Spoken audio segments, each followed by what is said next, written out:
Bismillahirrahmanirrahim. Assalamualaikum warahmatullahi wabarakatuh.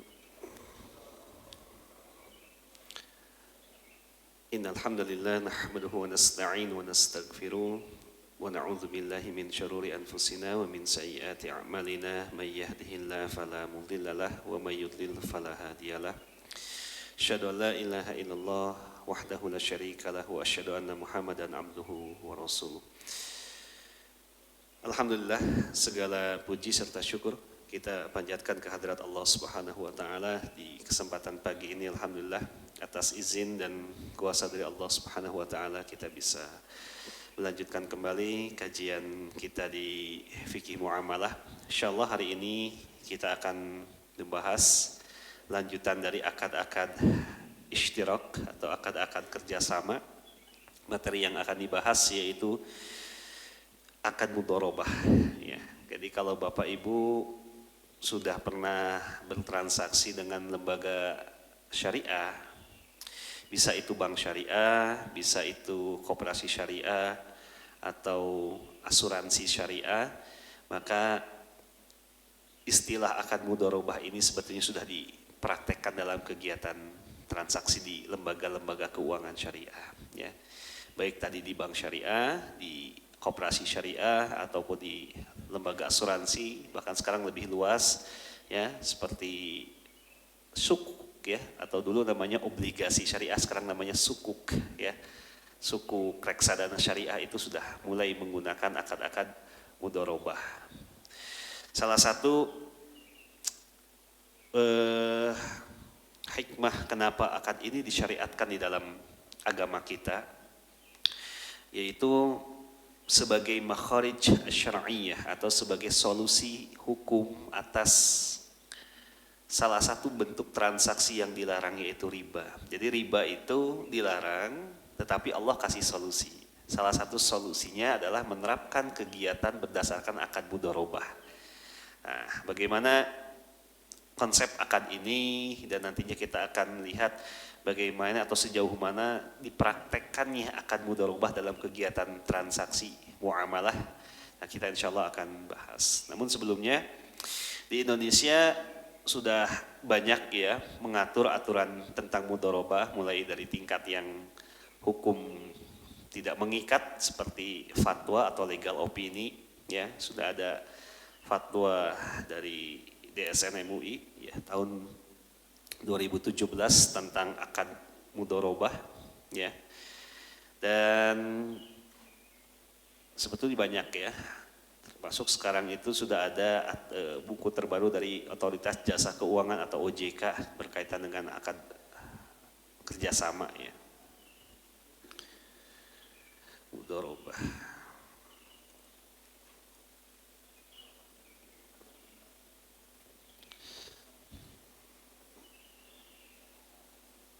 Ya, oke. Jadi sudah banyak, ya, aturan-aturan yang mengatur tentang mudharabah ini. Nah, jadi istilah mudharabah itu di dalam bahasa Arab, ya, terambil dari kalimat ad-darbu, ya. Ad-darbu, darab, itu dalam bahasa Arab artinya memukul, ya, memukul. Kalau kita lihat ayat Al-Quran yang berbicara tentang bolehnya atau disyariatkannya salat qasar, Quran mengatakan wa idza darabtum fil ardi, darabtum, ya, apabila kalian darabtum, melakukan perjalanan. Asalkannya daraba tuh, daraba itu artinya dia memukul. Kenapa perjalanan, ya, itu dikatakan sebagai memukul? Karena orang yang melakukan perjalanan itu hakikatnya dia menginjakkan tanahnya, kakinya ke tanah dalam rangka dia melakukan perjalanan dengan cara memukulkan atau menginjakkan. Ini bahasa majazi, ya, bahasa kiasan, darabatum, ya, maksudnya melakukan perjalanan. Wa idza darabtum fil ardi laisa 'alaikum junahun an taqsuru minas salat, ya, kata Allah. Jadi mudharabah ini secara bahasa artinya memukulkan atau berjalan, ya, di muka bumi dalam rangka proses ya menjalankan kegiatan usaha. Dalam bahasa yang lebih sederhana, mudharabah ini lebih mudah dipahami, yaitu akad dengan skema atau pola bagi hasil. Ya, sekali lagi, akad mudharabah ini lebih familiar ya di masyarakat awam, yaitu dengan istilah bagi hasil. Ya, bentuk kerjasama dengan skema bagi hasil. Nah, kita lihat bagaimana para ulama-ulama fikih, atau sebelum masuk ke definisi para ulama fikih, ada sebagian dalam literatur fikih menyebutkan istilah mudharabah, nama lainnya adalah muqaradah, ya, atau qirad. Ya. Jadi nama lain dari akad mudharabah itu biasa disebut oleh para ulama kita namanya muqaradah atau qirad, ya. Jadi istilah qirad atau muqaradah ya, itu lebih dikenal oleh penduduk Hijaz, ya. Kalau istilah mudharabah ya, itu lebih dikenal oleh penduduk Irak. Jadi orang-orang Irak untuk menyebutkan pola bagi hasil itu menyebut dengan istilah mudharabah. Bagi orang Hijaz, Mekah, Madinah dan sekitarnya itu menyebut dengan istilahnya qirad atau muqaradah. Nah, bagaimana para ulama memandang atau memberikan definisi terkait dengan akad mudharabah ini? Kita lihat di sini misalnya definisi dari ulama jumhur, ya. Kata jumhur ulama, yang disebut dengan mudharabah itu adalah aqdun baina isnain yatadammanu ay yadfa'a ahaduhuma lil akhar malan yamlikuhu liyatajjara fihi bi juz'in syai'in ma'lumin min ribhin kan nisfin aw thulutsin aw nahwihima makhsusah. Jadi mudharabah diartikan akad atau perjanjian antara dua pihak ya yang saling menanggung ya, baik keuntungan ataupun kerugian. Jadi polanya di dalam Islam, mudharabah itu bukan hanya bagi hasil atau bagi untung, tetapi juga harus dimaknai bagi rugi atau saling menanggung kerugian. Jadi gampangnya, kalau ada untung dalam usaha, maka keuntungan itu dibagi dua sesuai kesepakatan. Kalau ada kerugian, maka kerugian itu juga harus tanggung bersama gitu. Ya, jadi jangan hanya ingin enaknya saja. Giliran untung mereka berbagi keuntungan, giliran rugi dibebankan hanya kepada salah satu pihak, ini zalim hukumnya. Ya. Jadi keuntungan dibagi sesuai kesepakatan, kerugian ditanggung sesuai dengan porsi masing-masing pihak. Ya. Jadi di sini dikatakan ya, ayyadfa'a ahaduhuma lil akhar malan, salah satu pihak berkedudukan sebagai investor. Ya. Kemudian dia menginvestasikan harta yang dia miliki, liyatajjara fihi, supaya harta itu dikembangkan dalam sebuah kegiatan usaha yang halal, ya, kegiatan usaha yang produktif. Fihi bi juz'in syai'in ma'lum, ya, minar ribhi. Kalau nanti dari usaha yang dikembangkan tersebut ada keuntungan, ya, maka keuntungan itu dibagi, ya, berdasarkan kesepakatan dalam bentuk nisbah. Sekali lagi, kalau ada keuntungan, maka keuntungan itu dibagikan berdasarkan kesepakatan, ya. Harus ada kesepakatan dulu nanti kalau untung, ya, dan ditentukan berdasarkan nisbah, bukan berdasarkan nominal nominal jumlah tertentu, ya. Misalnya nanti kalau ada keuntungan saya dapat 1 juta, 2 juta, itu kan nominal, nggak boleh, tetapi harus dalam bentuk nisbah, persentase. Berapa? Kata para ulama, kan nisfi, ya, mau setengah-setengah, 50-50, au sulus, ya, atau sepertiga, atau misalnya 70-30, 60-40, 20-80, yang penting persentase bentuknya, bukan nominal tertentu, ya, au nahwihima, atau bebas sesuai kesepakatan. Ya, yang makhsusah, yang telah ditentukan kesepakatan itu secara bersama. Jadi, jamaah sekalian, kalau secara gampangnya, maka kita dapat memahami tadi ya, ini adalah aqdul mudharabah. Aqdun mudharabah, ya, yaitu salah satu pihak, yaitu kesepakatan, ya, antara dua pihak atau lebih mungkin nanti dalam prakteknya, yang mana pihak satu yaitu A berkedudukan sebagai investor.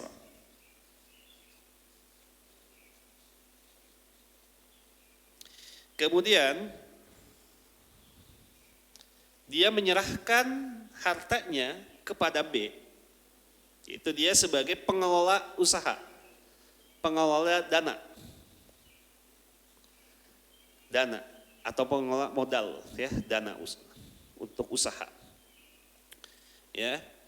Jadi A menyerahkan modalnya berapa persen? Modalnya 100%, ya. Jadi A itu menyerahkan modalnya 100% kepada pihak B untuk dibuatkan sebuah usaha. Ya. Usahanya tentu adalah usaha-usaha yang pertama halal dari segi syariah. Ya, usaha yang halal dari segi syariah. Yang kedua adalah usaha yang tidak bertentangan dengan peraturan perundang-undangan yang berlaku di negara kita. Ya, sekali lagi, usahanya usaha yang halal dari segi syariah. Ya, tidak boleh dia melakukan kegiatan usaha yang bertentangan dengan syariah. Kemudian yang kedua, ya, usahanya juga tidak boleh bertentangan dengan peraturan perundang-undangan yang berlaku di negara kita. Ya. Kemudian, ketika nanti dari usaha ini melahirkan sebuah keuntungan, misalnya si A tadi investasi modal 100% dari si A, si B modal dalam bentuk usaha. Ya, dia memiliki modal dalam bentuk usaha, bukan modal dalam bentuk uang, karena modal dalam bentuk uang ditanggung seluruhnya oleh investor. Ya. Kemudian si B tugasnya adalah mengelola dana yang nanti akan diputar dalam kegiatan usaha. Nanti apabila ada keuntungan, maka ada kesepakatan antara si A dan si B. Misalnya modalnya adalah sebesar 100 juta rupiah. Diputar 100 juta rupiah, perjanjian misalnya selama 3 tahun. Ya, perjanjian selama 3 tahun. Dari 3 tahun ini, ya, maka menghasilkan keuntungan misalnya sebesar 50 juta. Ya, apa definisi keuntungan? Atau ribhun, kata para ulama, ar-ribhun tafadalu ala ra'sil mal. Keuntungan itu adalah adanya kelebihan dari modal pokok. Itu disebut dengan keuntungan. Jadi kalau sesuatu yang misalnya di bawah modal pokok, maka tidak bisa dikatakan sebagai keuntungan. Ya, tadi ya, modalnya 100 juta, kemudian ada keuntungan 50 juta, ya. Maka dari keuntungan inilah yang nantinya dibagi, ya, sesuai kesepakatan. Tadi di awal disepakati bahwasanya kalau ada untung buat saya 60, kata si A. Maka si B 40%.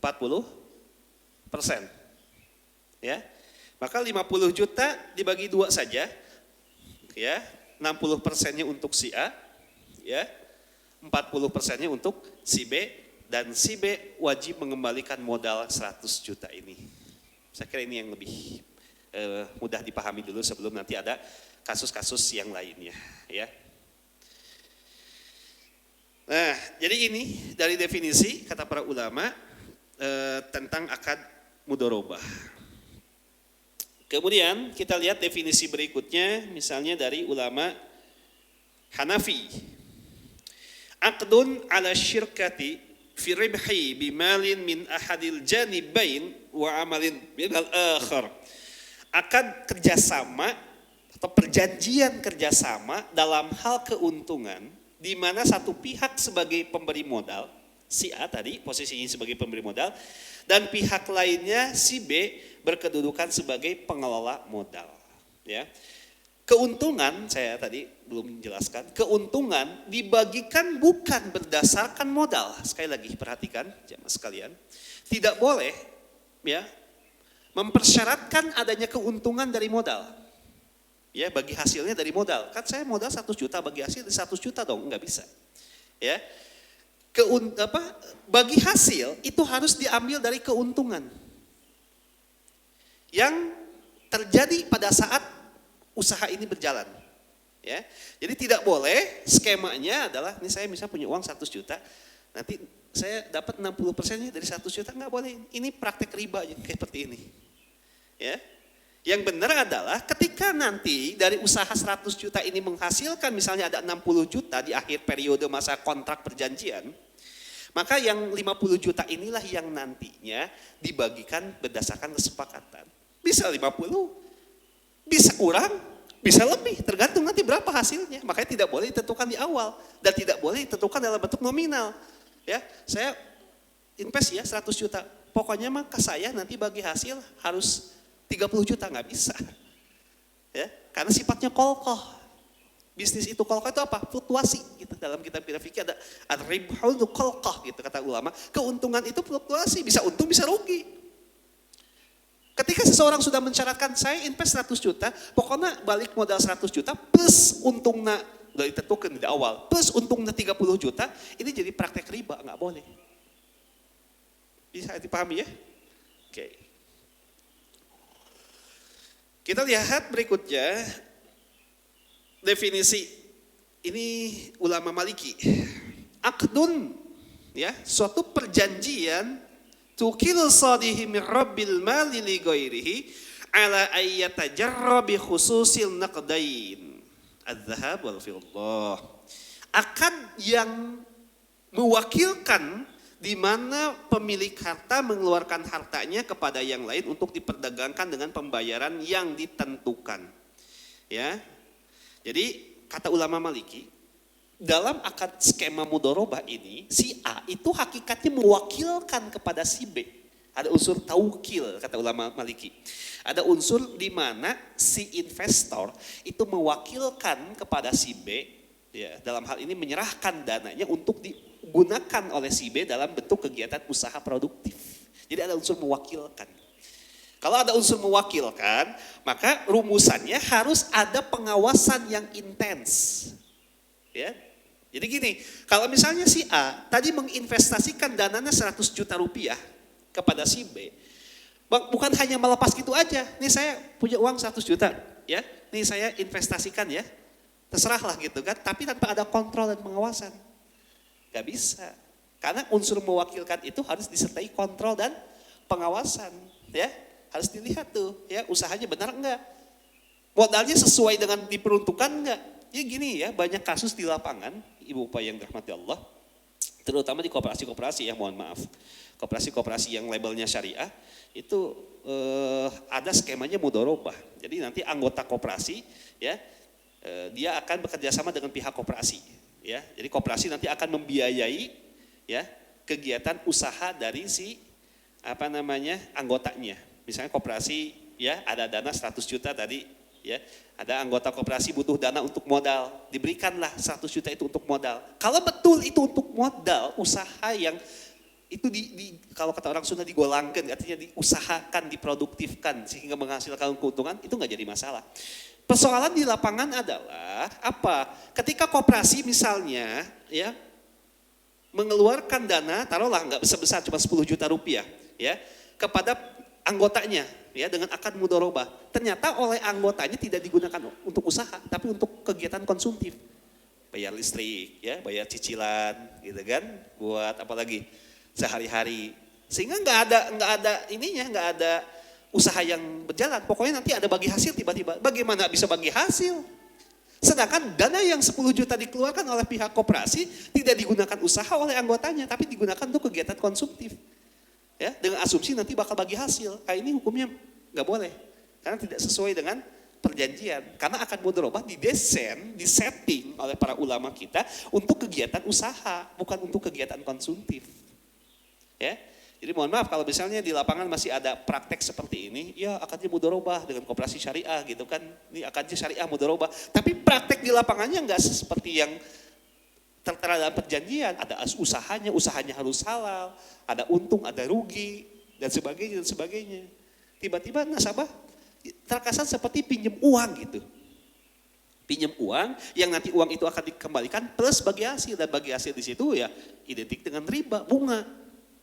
Kenapa dengan bunga? Ya karena dia tidak punya usaha produktifnya, tiba-tiba dia harus mengembalikan dalam bentuk bagi hasil. Bagi hasil dari mana? Sedangkan usahanya nggak ada. Nah ini yang dikhawatirkan terjadi adanya penyimpangan akad mudharabah.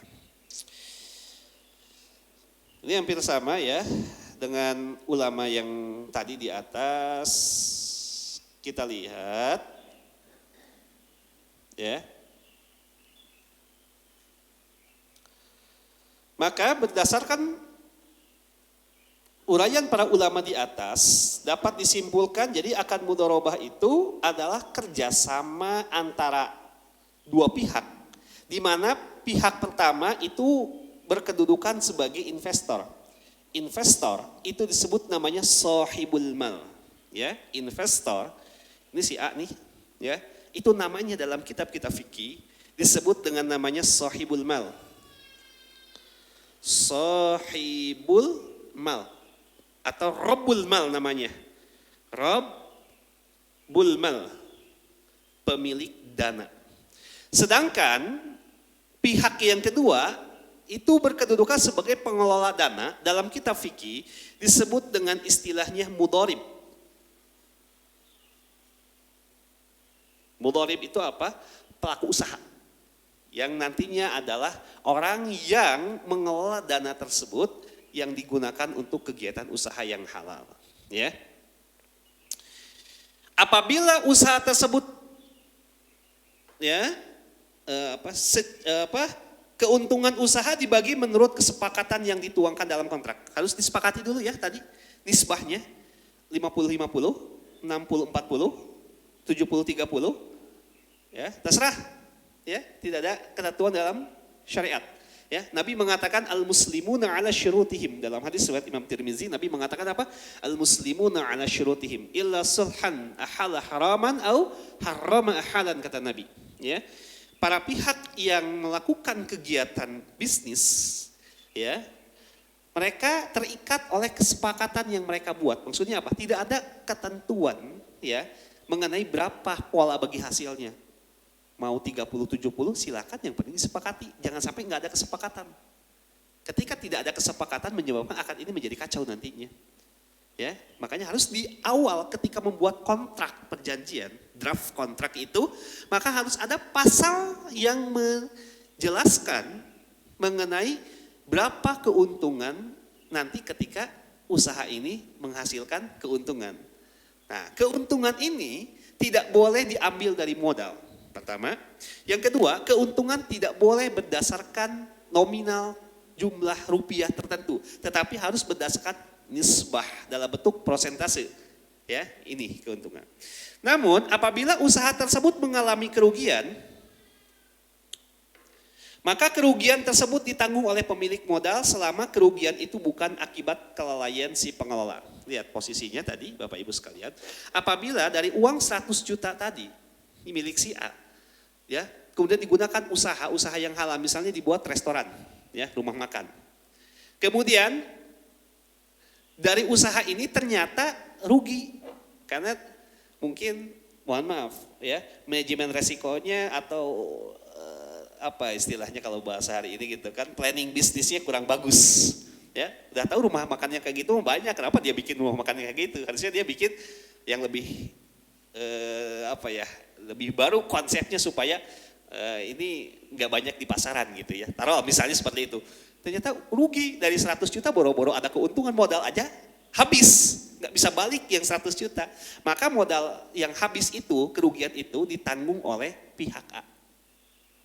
Ya, karena bukan berdasarkan kelalaian si B. Kecuali kalau tadi ya modal 100 juta ini oleh si B ya digunakan macam-macam, misalnya 100 juta misalnya dibagi dulu oleh dia teh gitu kan, 70 juta untuk modal, 30 juta pakai untuk dia. Ternyata ada rugi karena modalnya kurang dari situ. Ini kerugian ditanggung oleh si B.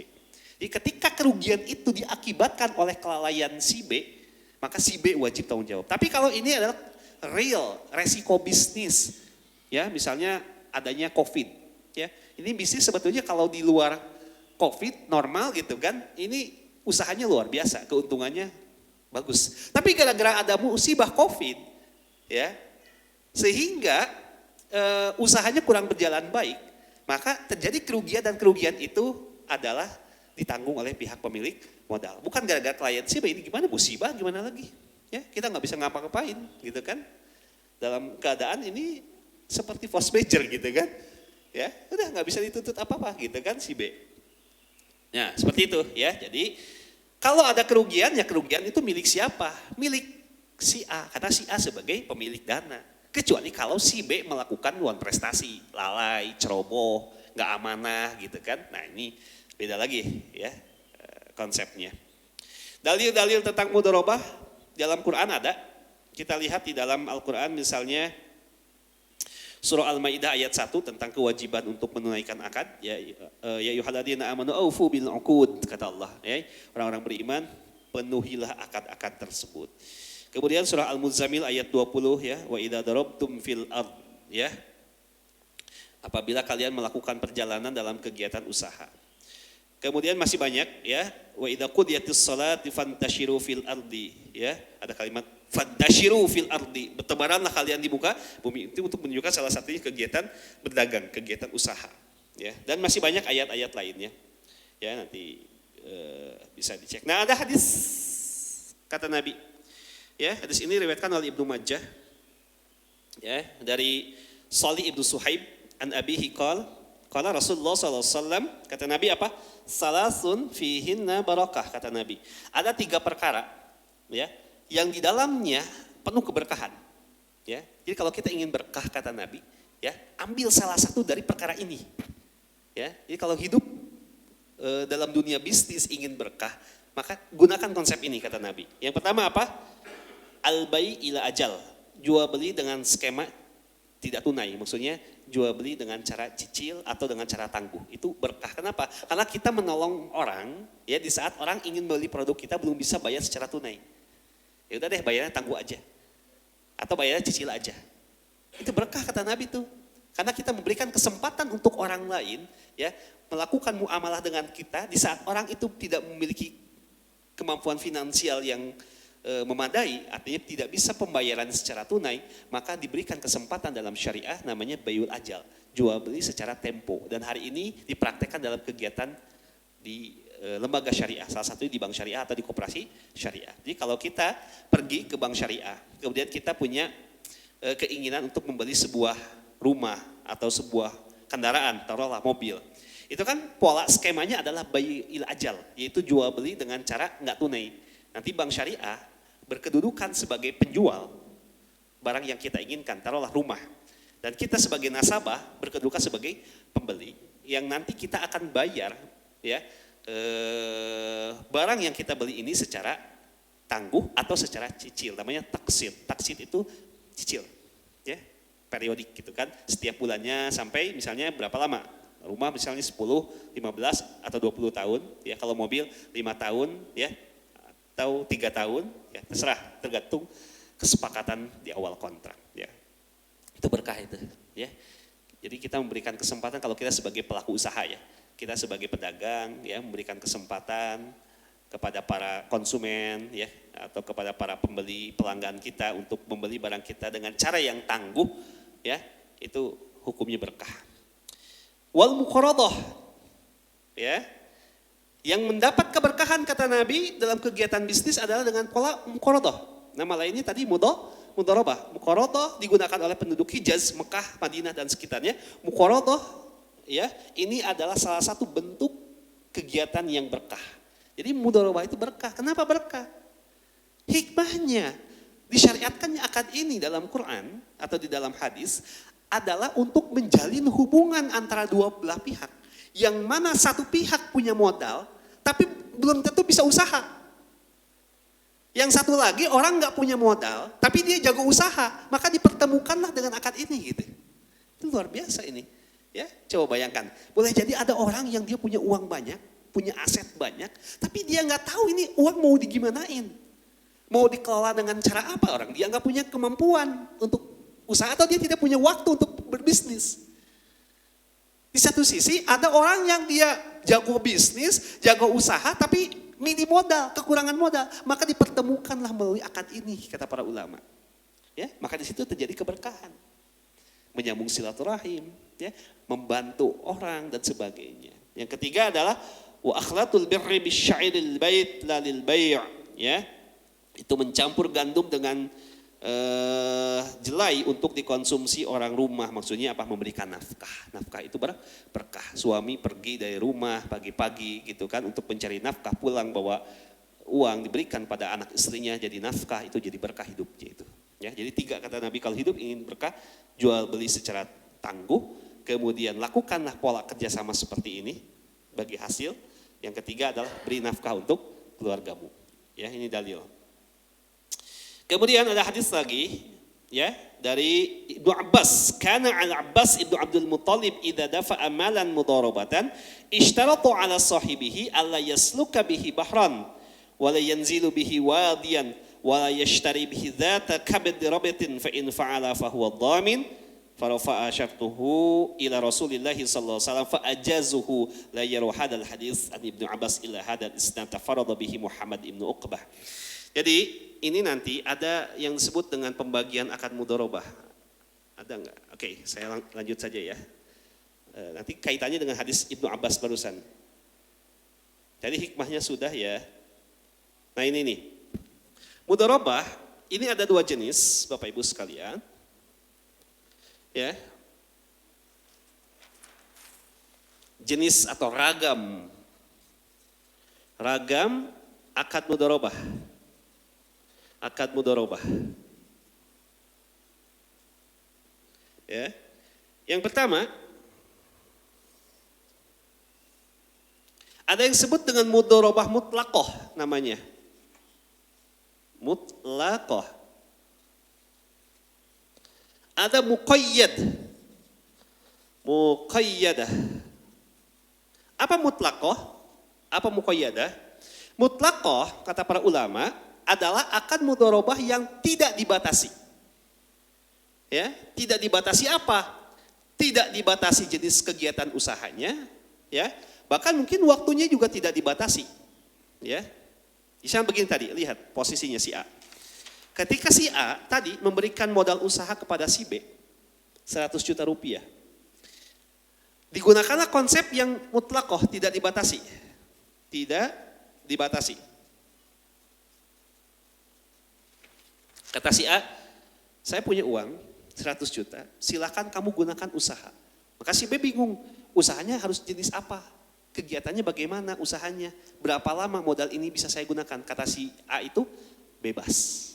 Ketika si A mengatakan tidak ada ketentuan tertentu, silakanlah kamu pakai usaha di bidang apa yang paling halal. Ya, nggak ngelanggar aturan negara kita, silakan. Saya nggak ngasih spesifikasi. Maka ini yang disebut dengan namanya mudharabah mutlaqah. Boleh juga dengan konsepnya muqayyadah. Muqayyadah itu artinya dibatasi. Si A memberikan batasan kepada si B, saya punya modal 100 juta, tapi kamu hanya boleh usaha dalam bidang misalnya tadi kuliner. Selain kuliner nggak boleh. Ya. Waktu perjanjian ini hanya berlaku 3 tahun. Setelah 3 tahun modal kembali. Artinya dibatasi jenis usaha, dibatasi juga terkait dengan waktu kegiatan usahanya. Ini yang disebut dengan istilahnya muqayyadah, dibatasi. Jadi silakan pilih sesuai kesepakatan. Ya, mau yang sifatnya mutlaqah, silakan nggak dibatasi. Atau yang muqayyadah, sifatnya dibatasi. Tadi hadisnya, ya, yaitu apa? Dari Ibnu Abbas, ya, bahwasanya bapaknya Abbas Ibnu Abdul Muttalib, ya, pernah menyerahkan harta kepada seseorang untuk digunakan usaha, tapi dengan syarat apa? Jangan kamu ya bawa modal ini yang menyeberangi lautan dan sebagainya, ini seakan-akan memberikan batasan. Jadi kalau bahasa hari ini gini, silahkan gunakan uang modal 100 juta, ya, tetapi kamu hanya boleh usaha di bidang anu, ya, jenis usahanya ini, gitu kan? Kemudian apalagi waktunya sekian. Nah ini yang disebut dengan istilahnya muqayyadah, yaitu bentuk kerjasama skema akad mudharabah dengan cara dibatasi kegiatan usaha, waktu dan sebagainya. Ya, ini. Jadi terikat muqayyadah. Kalau mutlaqah itu tidak terikat kegiatan usahanya. Silahkan, yang penting usahanya halal. Ya. Nah, terkait dengan keabsahan, ya. Jadi ini sudah diatur di dalam fatwa kita, ya, tentang rukun dan syarat dari akad mudharabah ini, ya. Nah, rukunnya adalah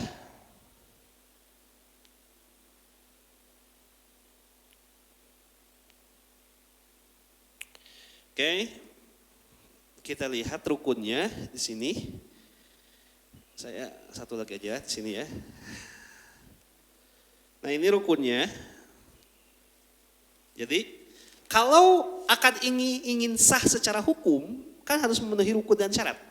Apapun itu dalam bab ibadah juga, kalau sholat ingin sah, wudunya ingin sah, rukun dan syaratnya terpenuhi kan? Sama dalam bab muamalah juga.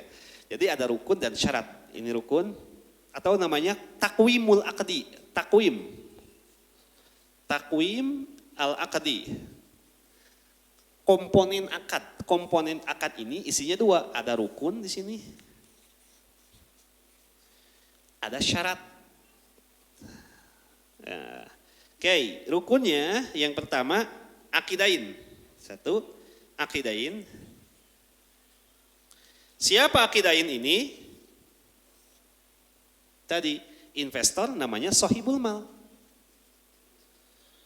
Sohibul mal. Yang kedua tadi pelaku usaha namanya mudharib atau amil namanya. Mudharib atau nama lainnya silakan sebut namanya amil. Orang yang menjalankan kegiatan usaha, ya, namanya amil. Yang kedua ada ma'qud alaih. Ini juga dua sama, ada yang mengatakan tiga. Yang pertama adanya modal. Yang berikutnya usaha. Ada sebagian ulama yang menambahkan keuntungan. Keuntungan harus disebutkan dong. Ya. Yang ketiga sigot. Sigot itu isinya dua, ijab, kabul. Silakan Bapak Ibu cermati, ya. Di dalam prakteknya ini harus terpenuhi. Pertama harus ada akidain, yaitu siapa? Investor, pemilik modal, yang dia mengeluarkan seluruh modal, ya, dari dia. Yang kedua mudharib, yaitu pelaku usaha, ya. Modalnya apa? Skill, ya, bukan modal harta, karena dia orang yang nanti akan menjalankan kegiatan usahanya. Yang kedua harus ada ma'qud alaih, objeknya. Ini objek, ini ma'qud alaih itu namanya objek. Objek itu apa? Harus ada modal yang semuanya ditanggung oleh si A. Harus ada kegiatan usaha yang nanti dijalankan oleh si B. Dan ada keuntungan. Sebagian ulama mengatakan harus ada keuntungannya disebutkan tuh. Ya. Nah, harus ada ijab kabul. Kita lihat aturannya. Syarat dari rukun ini akan melahirkan syarat-syarat. Bapak Ibu sekalian, dari rukun ini dia akan melahirkan syarat-syarat. Ya. Pertama, berkaitan dengan para pihak. Syaratnya apa? Atau ketentuan dalam fatwa dikatakan, investor, sohibul mal, dan mudharib, pelaku usaha, boleh berupa orang perorangan, si A dan si B, atau yang disamakan dengan orang, itu namanya badan hukum. Boleh nggak kita berkegiatan dengan badan hukum? Bank, koperasi kan badan hukum. Bank badan hukumnya adalah PT misalnya, ya. Koperasi adalah koperasi, itu kan badan hukumnya. Ya, jadi seperti itu. Yang kedua, investor dan pelaku usaha wajib cakap hukum sesuai dengan syariat dan peraturan perundang-undangan. Cakap hukum itu apa? Pertama, dia sudah balik, ya. Yang kedua, tidak gila, ya, bukan orang gila gitu kan. Yang ketiga adalah tidak di bawah pengampuan, ya. Yang ketiga, investor wajib memiliki modal yang diserah terimakan kepada mudharib. Mudharib, pelaku usaha, wajib memiliki keahlian atau keterampilan melakukan usaha dalam rangka mendapatkan keuntungan. Makanya tadi, ketika misalnya ada koperasi atau bank yang syariah, kemudian memberikan dananya pada nasabahnya atau anggotanya dengan akad mudharabah, tapi tidak digunakan untuk usaha. Ini melanggar ketentuan syariat. Ya, karena usaha adalah bagian dari objek yang harus ada. Nanti kan akan menghasilkan keuntungan. Bagaimana punya untung kalau dia nggak usaha gitu. Ya, jadi harus ada kegiatan usaha yang real, harus real transaction gitu, transaksi yang real, ya, bukan hanya tiba-tiba ada bagi hasil, ternyata usahanya nggak ada. Terkait modal, aturannya apa? Syarat-syaratnya apa modal? Modal usaha harus diserah terimakan secara bertahap, ya, atau tunai. Ya, 100 juta ini mau tunai, ini 100 juta atau bertahap? 50 dulu deh, 50 juta dulu, nanti 50 juta lagi. Silakan sesuai kesepakatan. Yang kedua, modal usaha pada dasarnya wajib dalam bentuk uang, tapi nanti dalam perkembangannya boleh juga modal usaha itu dalam bentuk barang atau kombinasi uang dan barang. Misalnya gini, saya mau usaha nih, saya punya mobil di rumah, ya. Daripada mobil saya nganggur, mendingan mobil saya digrabin. Berarti modal saya apa? Barang ya, bukan uang. Saya suruh ya teman saya yang nganggur, kamu kan bisa nyetir, daripada nganggur, udah kamu nge-grab, ini pakai mobil saya.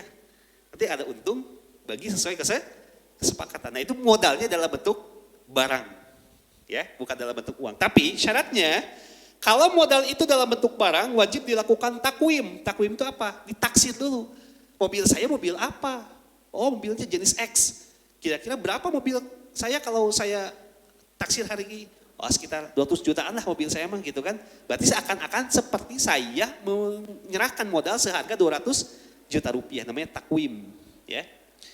Ini dibolehkan modal itu dalam bentuk barang dalam mazhab Maliki. Jadi dalam mazhab Maliki itu boleh modal dalam bentuk barang. Modal usaha yang diserahkan oleh investor wajib dijelaskan nominalnya. 100 juta, 200 juta, jelaskan. Dalam kontrak biasanya termuat modal yang diserahkan sebesar bla bla bla rupiah. Jenis mata uang yang digunakan sebagai modal wajib disepakati. Mau rupiah, dolar, real, atau kombinasi. Yang penting kesepakatannya ada. Berikutnya apa? Jika investor mencetakkan modal dalam mata uang yang berbeda, wajib dikonversi menurut mata uang yang disepakati. Yang terakhir penting, modal tidak boleh dalam bentuk piutang. Ini penting. Modal tidak boleh dalam bentuk piutang. Si A tadi, ya, dia mau menyerahkan modal sebesar 100 juta kepada si B. Tapi dalam bentuk piutang, maksudnya apa? Ini saya punya uang 100 juta tapi enggak cash. Apa? Di si C. Nanti kamu tagih aja sama si C, itu modal saya. Itu enggak boleh. Kenapa enggak boleh? Karena ada unsur goror. Enggak jelas. Kenapa enggak jelas? Belum tentu liquid, belum tentu cair uangnya gitu. Ya. Jadi piutang itu tidak bisa diakui sebagai modal dalam ilmu fikih. Ya. Jadi tidak boleh seseorang menyertakan modal dalam bentuk piutang. Misalnya tadi si A mau investasi kepada si B, kata si A, nanti uangnya, modalnya ambil aja dari si C. Si C kan punya hutang, saya 100 juta, anggap aja itu jadi modal. Itu hukumnya enggak boleh itu. Ada unsur goror itu. Ya. Berikutnya, ketentuan terkait dengan bagi hasil. Sistem, nah ini tadi ya, bagi hasil. Sistem metode pembagian keuntungan harus disepakati. Ya, tadi ya mau berapa-berapa. Nisbah bagi hasil harus disepakati. Nisbah bagi hasil tidak boleh dalam bentuk nominal atau angka dari modal usaha. Misalnya, kalau ada untung kita bagi ya, misalnya 1 juta buat saya, 500 buat kamu, nggak bisa.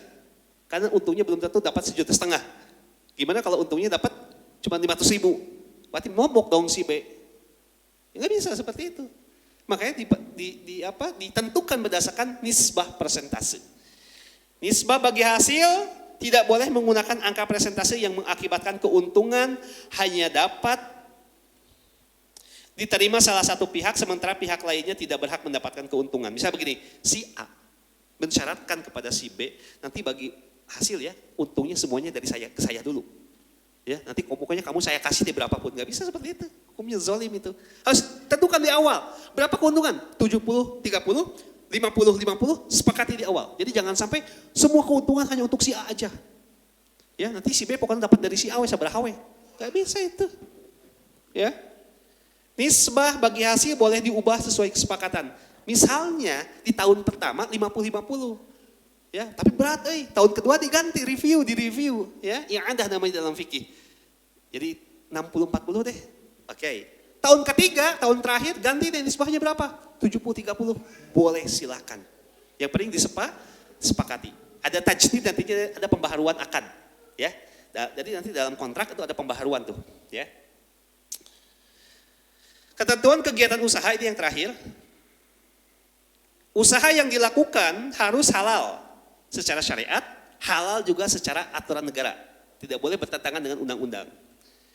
Mudharib dalam bentuk usaha, ya, mudharib dalam melakukan usaha harus atas nama mudharabah, tidak boleh atas nama dirinya sendiri. Ya, harus pakai entitas.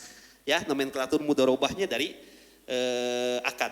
Biaya-biaya yang timbul karena kegiatan usaha atas nama entitas boleh dibebankan kepada entitas mudharabah. Oh, misalnya ada biaya untuk pembelian ini, ini dibebankan kepada entitas mudharabah tadi, ya, dari modal tadi. Mudharib atau pelaku usaha tidak boleh menjamin, meminjamkan atau menyumbangkan atau menghadiahkan modal dan keuntungan pada pihak lain kecuali atas dasar izin dari si investor. Jadi gini, ini penting nih, tidak boleh ya pihak pengelola dana atau si mudharib tadi atau si amil itu meminjamkan atau menyumbangkan dana ini kepada pihak ketiga tanpa ada izin dari si investor, si A. Si B nggak boleh itu hukumnya. Karena ini dana digunakan, diperuntukkan atas nama entitas mudharabah untuk kegiatan usaha. Ya, bukan untuk dia pinjamin lagi sama orang lain. Ya.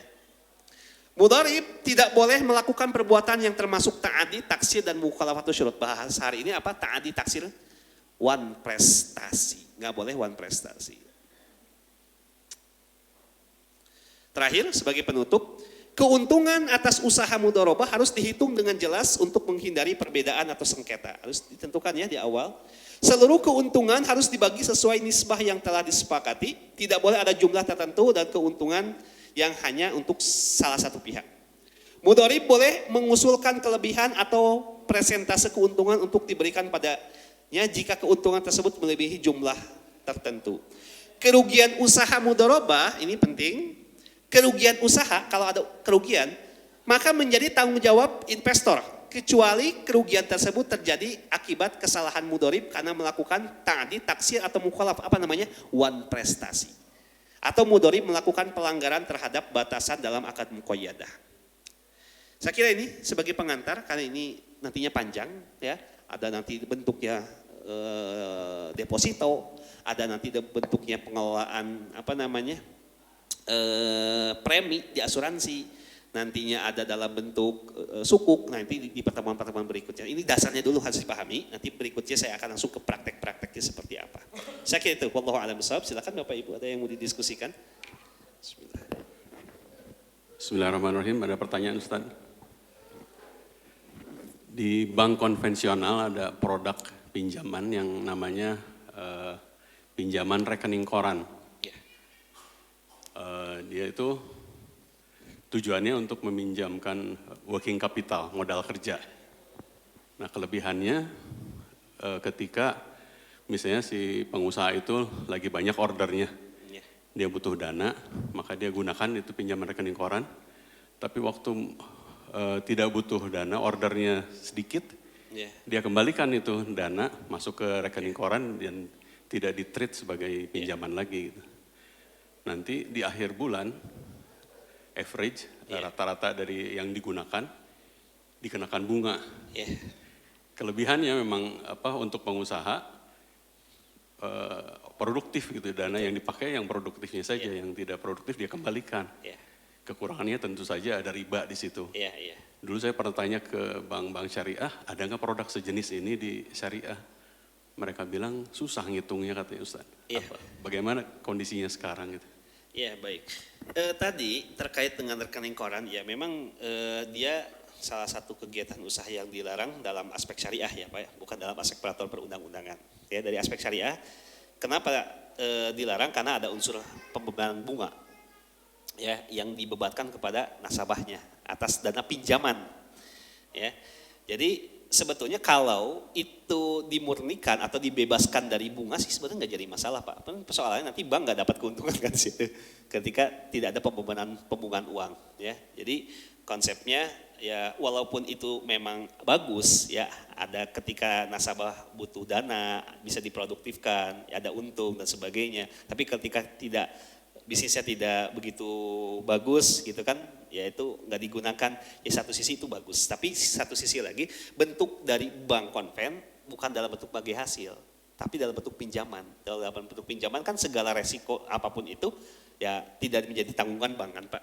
Ya, resiko atas kehilangan, kerugian, yaitu tetap dikembalikan kepada dibebankan kepada si nasabahnya gitu kan. Nah di syariah ya memang berat Pak kalau konsepnya harus clearing seperti ini gitu, rekening koran seperti ini. Kenapa berat? Karena dari awal posisi bank syariah itu tidak memungkinkan menggunakan produk pinjaman, itu yang harus dipahami. Jadi tidak memungkinkan ada bank syariah atau koperasi syariah yang membuka produknya dengan nomenklatur pinjaman. Kenapa? Karena konsekuensi hukumnya kalau nanti bank atau koperasi yang syariah membuka produk di dalamnya ada nama pinjaman, maka konsekuensinya tidak boleh adanya kelebihan. Jadi harus pinjaman lunak, artinya kalau Pak Devi meminjam 100 juta maka dikembalikan 100 juta. Sedangkan di situ tidak ada keuntungan apapun untuk bank atau koperasi syariah tersebut. Dan ini berat Pak. Makanya polanya harus digunakan bagi hasil. Tapi kalau bagi hasil di saat usaha tidak ini, ya tetap dia harus jalankan usaha. Dan itu nanti akan berat juga ketika dia harus bagi hasil, tapi usahanya nggak jalan kan?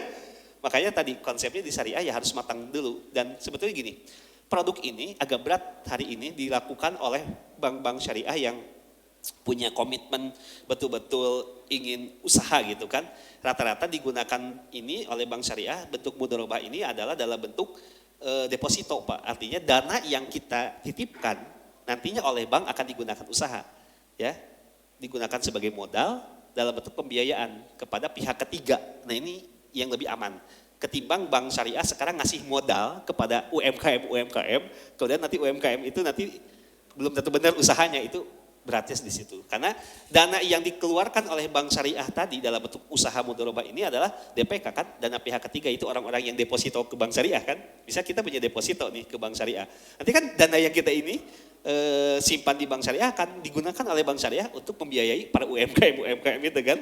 Ya, para pedagang-pedagang, pengusaha-pengusaha atau pengusaha kecil gitu kan yang kalau bisnisnya belum matang ya, itu agak berat bank memberikan pembiayaan ini ya. Rata-rata bank akan menggunakan untuk bisnis yang real, yaitu apa? Yang tingkat margin atau keuntungannya sudah jelas. Seperti apa? KPR ya. Pembiayaan pembelian kendaraan itu sudah tingkat marginnya jelas gitu Pak, nggak bisa bagi hasil sistemnya karena sudah jelas. Kalau misalnya tadi dana kita depositokan ke bank, oleh bank digunakan sebagai modal untuk beli rumah KPR, misalnya developer kerjasama. Kemudian rumah itu oleh bank dijual kepada nasabah yang butuh rumah. Itu kan cicilan tiap bulannya rutin Pak, sudah fix kan? Ya, misalnya cicilannya 5 juta 3 tahun pertama, ya dari 6 sampai tahun ke-10 7 juta rupiah, itu kan sudah fix Pak. Ya? Artinya keuntungan bank sudah fix. Nah itu yang hari ini dilakukan oleh bank sebagai bentuk mitigasi risiko. Kalau tadi konsepnya kayak yang di konven agak berat Pak, polanya nggak mungkin bisa dilakukan. Saya kira itu ya Pak Devi. Ada lagi? Oh silakan Ibu.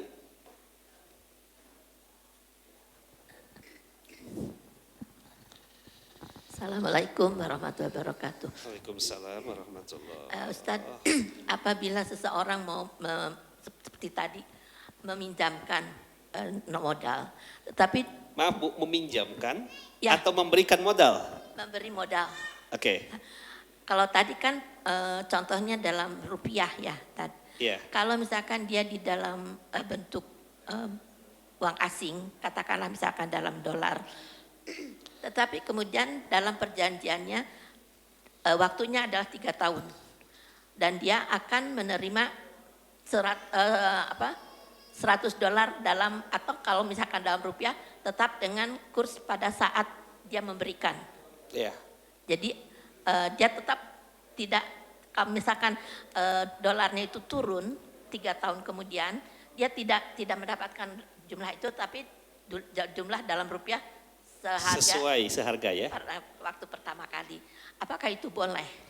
Ya, ini dilematis Bu hari ini memang terkait dengan adanya tadakhum ya. Tadakhum itu nilai inflasi ya, penurunan mata uang. Hari ini oleh para ulama, walaupun ini tidak disepakati, dibolehkan namanya hedging atau tahawud.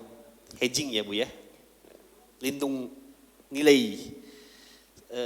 Di Indonesia dibolehkan konsep itu Bu, ya karena meminimalkan resiko salah satu dengan bentuk hedging. Tapi hedgingnya harus hedging syariah.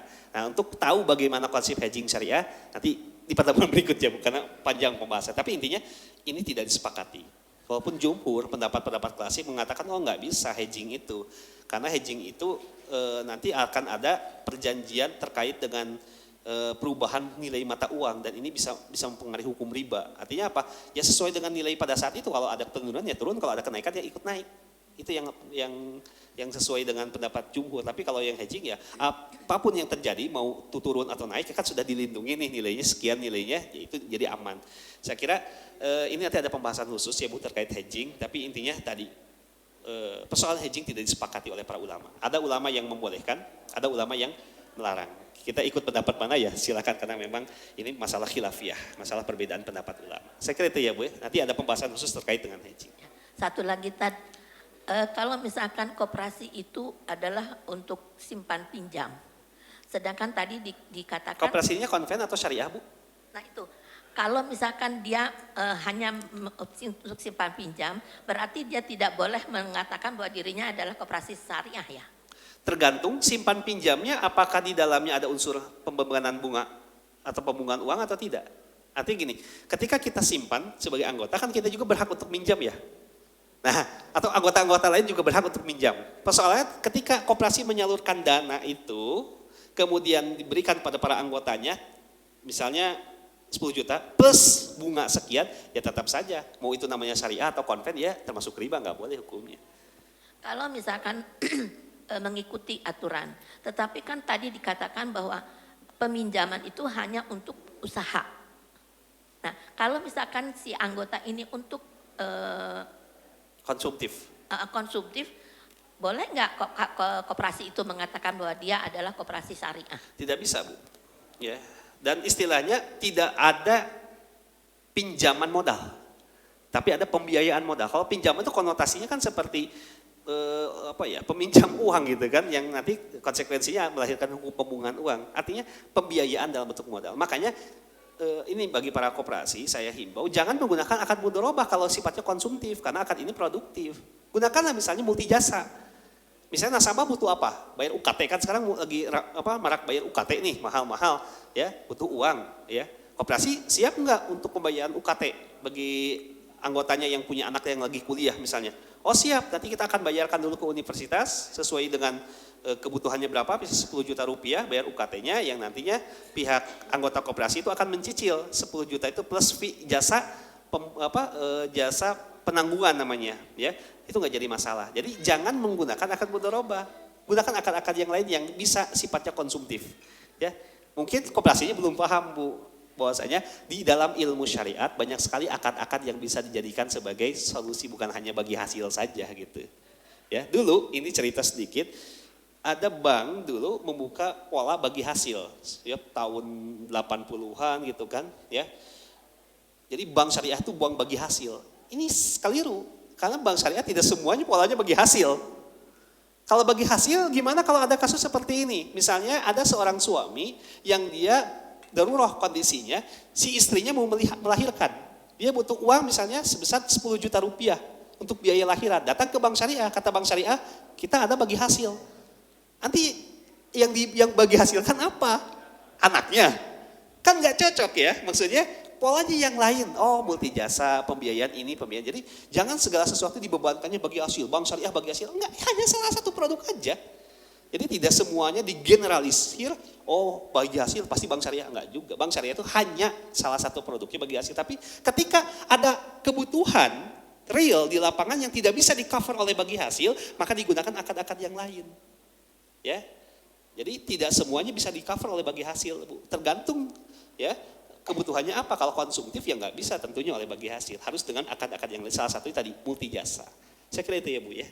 Jadi bilang sama koperasinya ganti akadnya gitu. Jazakallah. Jazakallah khair. Alhamdulillah ya. Sudah satu lagi silakan.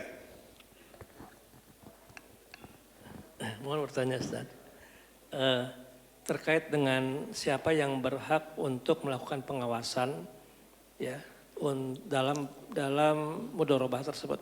Ya. Apakah si investor atau antara amil dan investornya atau badan luar.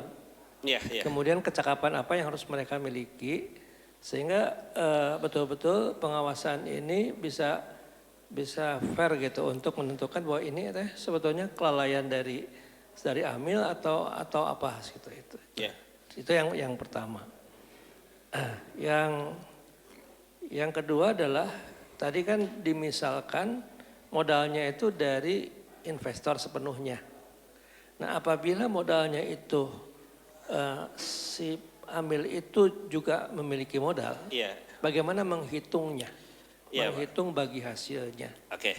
Nah, satu lagi terakhir apabila katakan ada koperasi syariah ya, koperasi syariah, kemudian melakukan kegiatan koperasi syariah dan tentu modalnya itu dari yang anggota koperasi misalkan ya. Nah, terus di situ karena satu dan lain hal modal itu berkurang ya karena apa? Karena bahkan bisa sampai bangkrut lah. Iya. Ini bagaimana tanggung jawab dari pengelola koperasi tersebut? Ya, baik. Saya singkat saja karena pembahasan nanti ada di periode berikutnya ya jawabannya. Yang pertama terkait dengan pengawasan. Ya, tadi dalam definisi mazhab Maliki, pengawasan itu taukil ya, diwakilkan. Ya, maksudnya akan mudharabah itu taukil, akan pewakilan. Maksudnya apa? Pihak investor ya atau sahibul mal itu sebetulnya dia adalah pihak muwakil. Muwakil itu adalah pihak yang sebetulnya dia punya prerogatif gitu, Pak, untuk melakukan pengawasan yang intens ya ketika modalnya disalurkan kepada pihak amil atau mudharib. Ya, jadi dari definisi sudah kejawab bahwa siapa yang berhak untuk melakukan pengawasan yaitu pihak dari investor itu sendiri karena dia yang pemilik modal. Nah, bagaimana kalau misalnya dalam regulasi di negara kita diatur sebetulnya pengawasan ini juga bisa melalui pihak ketiga atau pihak eksternal, itu nggak jadi masalah ya. Tapi secara pokok yang berhak untuk memberikan pengawasan atau prerogatif itu dibebankan kepada pihak sahibul mal. Karena apa? Karena dia sebagai pemilik modal. Karena posisi dia mewakilkan kepada pihak yang lain dalam hal ini amil untuk mengelola dana. Artinya dia sebagai pemilik mewakilkan, berarti hak pengawasannya berada dalam ranah si investor. Ini yang pertama ya. Jadi silakan mau disepakati bahwasanya ini diawasi sendiri atau melibatkan pihak ketiga. Nanti konsekuensinya akadnya apa kalau dengan pihak ketiga? Apakah disertai fee atau tidak gitu kan? Nah, ini silakan. Gak jadi masalah, Pak, secara ilmu syariah dibolehkan seperti itu konsepnya. Yang kedua, nah ini ada pembahasan di pertemuan berikutnya sebetulnya. Ini namanya mudharabah musyarakah, Pak. Di fatwa sudah ada aturannya. Jadi gini, mudharabah musyarakah itu ketika dana itu awalnya 100% dari pihak A, tiba-tiba di tengah perjalanan pihak B juga ikut kontribusi modal. Ya, nah itu namanya mudharabah musyarakah. Hukumnya gimana? Nggak jadi masalah, boleh. Dan bagaimana pola bagi hasilnya nanti ada di pertemuan berikutnya. Itu skema bagi hasilnya seperti apa itu diatur dalam fatwa. Jadi ada, Pak, ya di pertemuan berikutnya insyaallah kita akan bahas. Kemudian yang ketiga terkait dengan kepailitan ya. Kalau itu bisa dibuktikan bahwasanya modal itu habis karena resiko bisnis, artinya bukan kelalaian pihak manajemen koperasi, ya, maka secara ilmu fikih tanggung jawab itu tidak bisa dibebankan kepada pengelola atau kepada manajemen koperasi, nggak bisa, Pak. Ya. Tapi kalau nanti terbukti di lapangan, ya, kelalaian ini ternyata patut diduga ada keterlibatan dari pihak koperasi, lalai. Ini banyak kasus, Pak. Dalam ini lalai itu dalam hal ini gini, koperasi sembarangan ngasih modal keluar, ya, yang resikonya nggak dipikirin gitu kan? Kan banyak kayak gitu, Pak. Modal tuh di luar yang ini kemarin kasus kan, ya, ada koperasi ngasih dana kepada selain anggota koperasi, coba bayangkan, ya.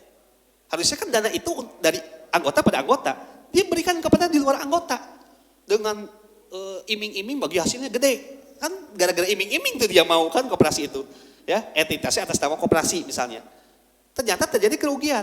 Nah, ini berarti ada kelalaian yang nanti di persidangan, di pengadilan itu bisa dibuktikan tuh bahwasanya koperasi ternyata memberikan modal ini bukan kepada para anggotanya, tapi kepada pihak ketiga yang oleh pihak ketiga ternyata ditipu misalnya dalam prakteknya. Nah, ini menjadi beban koperasi dan bisa dituntut secara perdata. Ya, jadi nanti kalau terjadi kasus kepailitan seperti ini, tinggal pembuktian aja, Pak. Apakah betul real bisnis atau ternyata ada penyalahgunaan wewenang dari pihak koperasi itu sendiri. Kalau itu real bisnis, maka koperasi nggak bisa dibebankan, Pak. Karena kaidahnya gitu, ya. Kalau itu real bisnis, tapi kalau itu ternyata ada unsur kelalaian yang mengakibatkan itu terjadi kerugian yang dilakukan oleh pihak manajemen koperasi, maka koperasi wajib untuk bertanggung jawab secara hukum. Dalam hal ini dituntut secara keperdataan untuk ganti rugi dan sebagainya. Saya kira itu ya, nanti ada pembahasan khusus terkait dengan pola musyarakah mudharabah.